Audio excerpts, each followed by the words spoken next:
So we're back out here in the field, but it is day 2 of what I'm calling my dopamine detox. And one of the interesting things was this morning I got woken up around 5 a.m. by my cats knocking a glass off the counter, and it shattered on the floor. So I had to go downstairs and vacuum it up and clean up the water. But when I was doing that, I had this impulse in my head to watch the scene from Breaking Bad where Jesse and Hank kidnap some guy during the first season, and then the guy is chained up in the basement, and Hank brings him a plate. I think it's Hank. No, Walter brings him a plate, and the guy breaks the plate, and then Walter puts together the shards and then realizes there's a giant chunk missing, and the guy's going to try to kill him.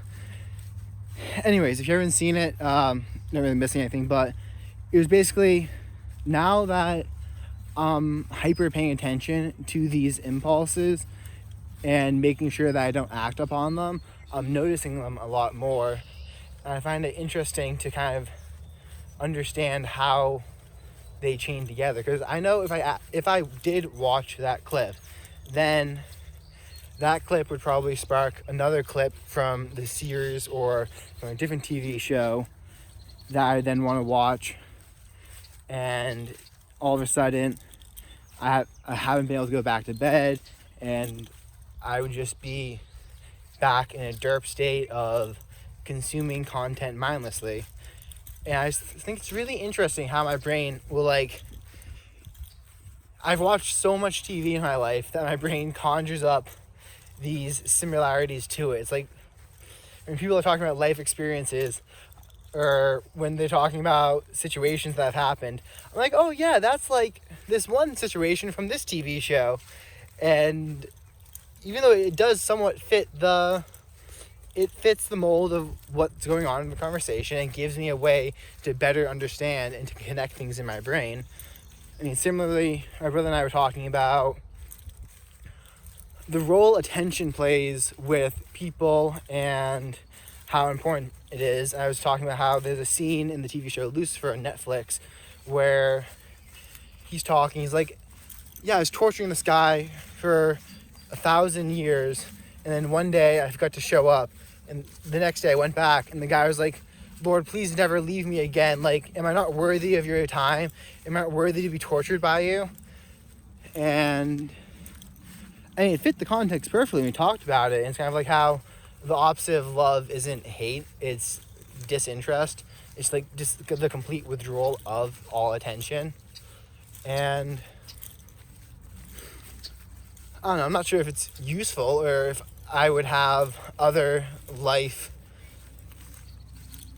situations in my own life if I didn't watch others on TV when I was younger that I could then reference instead. But it does show you how at least not all of TV is necessarily bad. I mean, there's that one clip I made a video about called Eating Like It's Your Last Meal, and I try to hold that image in my head when I'm eating because it perfectly depicts a character completely engulfed in the present moment, trying to get every ounce of flavor, every ounce of joy from each bite of food, because he's going to be put to death soon. And I don't know if I could necessarily have gotten that insight or that understanding of what it would look like for my own life experiences, but don't know. And then another thing I want to talk about is this morning I was thinking about it, and I bought a robot vacuum cleaner for my house. And I know overall I'm kind of cheap. I do not spend money. I'm just very aware of what I spend money on and choose to do a lot of things by hand or myself. And on the channel, there's a lot of videos of me building fire pits, building fermentation chambers to make my own kombucha. I built a pegboard instead of buying one. I'll generally just build my own stuff.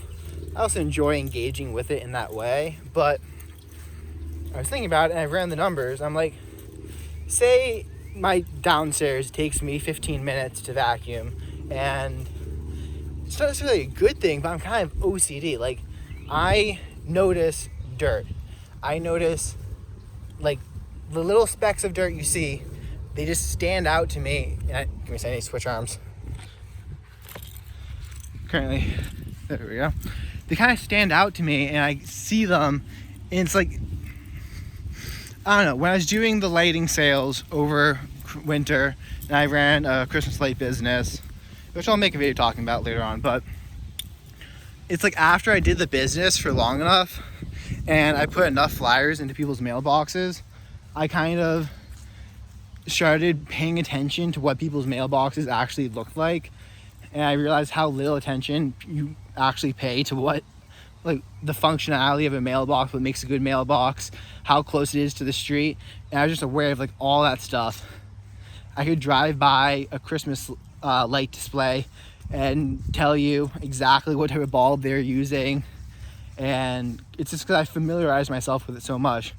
But I never put the conscious effort into familiarizing myself with dirt, but I seem to pick it up in the same way, and I seem to have the keenest eye for it out of anyone in my family, which means that the house always reaches my threshold in my head for how dirty I'm gonna allow it to be first before it hits anyone else's. So I'm always the one vacuuming, cleaning off most things, because everyone else, they'll be at like 70%, and when they hit 100, they just have to like drop everything clean. But for me, my 100 is just below theirs, and it's how it can go for some people, especially if you're roommates. You'll know this, where one person's standards are lower than the others, so the person with the higher standards has to do all the cleaning, and it sucks. But anyways, I do most of the vacuuming. I do it probably once a day or once every 2 days, and it takes about 15 minutes. I don't mind doing it. I looked it up, and it's like, apparently vacuuming is one of like the number one most disliked chores. And I always get a great sense of like, it's not really that I enjoy vacuuming necessarily, but like when I look at the floor and there's not a speck of dirt on it, it's like this relaxed feeling I get in my mind. It's like, oh, like it's clean, my house is in order, everything's right in the world. And I just get that from having a clean house. So I get the opposite when the house isn't clean. When I walk into a room and it's dirty, I mean, I can stand disorganized to a certain bit, but when it's dirty, I'm just like, it like, I don't know what it is, but it's something in my head, and I just can't stand it. So I'm gonna have to check for ticks. The grass is pretty long, but anyways, I just happened to do the vacuuming, so I was looking at this, and I'm like, okay, well, if I vacuum every 1 to 2 days, and it takes me about 15 minutes on the conservative side to my first floor, then valuing my time at a minimum of $20 an hour, because I mean, I can easily get work for $20 an hour, handyman, lawn mowing, like it. When you have the ability just to walk up to someone's door and knock on it and say, hey, I'm a handyman, what do you have, like, what do you need to get done? Like, you can easily charge between $20 to $30 an hour. It's just, I don't know how much you make doing Uber Eats or driving for those guys, but if you can just knock on someone's door and be like, hey, what's your to-do list? I can check that stuff off for you for $20 to $30 an hour. That's what I used to do in high school. It's really easy to make money that way. But I set that as my minimum threshold, which I judge activities against. If something values my time at less than that, then I will try to automate it. I'll try to pay for someone else to do it. That way I can maximize my time. Because if my time's worth $30 an hour and I can pay someone $15 an hour, I could pay two people $15 an hour. And even if they're both working at like 70% of what I could do, I'll still get more work done that way. Which is why I'm trying to raise how much I'm worth an hour through starting my own business. Because the more money you know you can get per hour, the more you can have others do tasks for you, which then frees up your time to do the more important stuff that pays you the higher dollars. But anyways, besides that microeconomic lesson, over the course of 60 to 100 days, the vacuum cleaner would save me enough time to be paid off, and it would have a 3 times return on investment over the course of a single year. And looking at it that way, I'm like, it's hard to really find anything that gives you a 3 to 5 times return on investment. And I'm not saying I'm necessarily going to do handyman work to pay back, to actually pay for it, because I do have savings. But if I'm going to tap into the savings to pay for it. But if I ever did need money and I didn't have the savings to buy something I would want, then I could go and actually do the handyman work. But anyways, I still evaluate my stuff and judge whether or not it's actually like something that would bring me value. There's a lot of tasks and there's a lot of gadgets out there that just do like really stupid stuff. And if you're ever wondering what I'm talking about, just go to Amazon, type in kitchen gadgets, and a lot of them replace the simple function of a knife, because not many people are talented at using a knife. But I enjoy using a knife, and I do enjoy vacuuming, but sometimes when, I don't know if you want to call it OCD, we'll call it light OCD. I know it's not actually OCD, it might be, I don't know.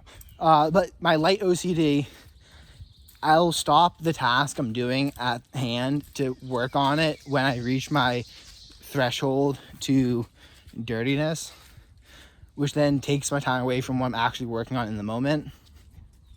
So it is some cost to being that way. It is buggy out here, but, and oh my god, there's one other thing I want to talk about, and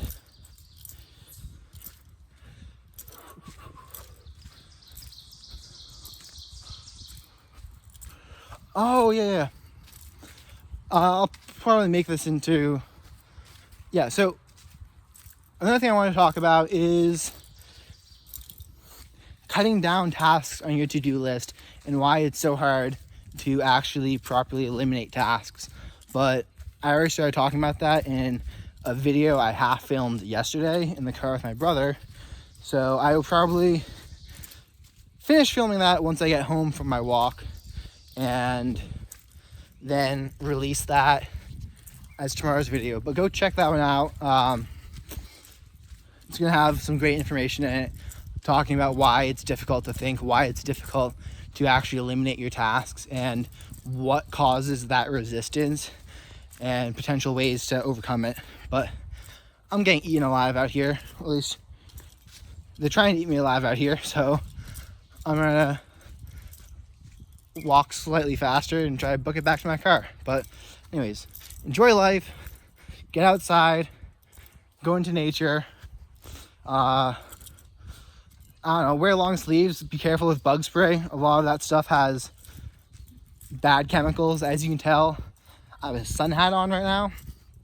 Absolutely love this thing, and it helps me not wear sunblock, which, if the chemicals put in sunblock were put into food, the companies who made it would be sent to jail for trying to poison you.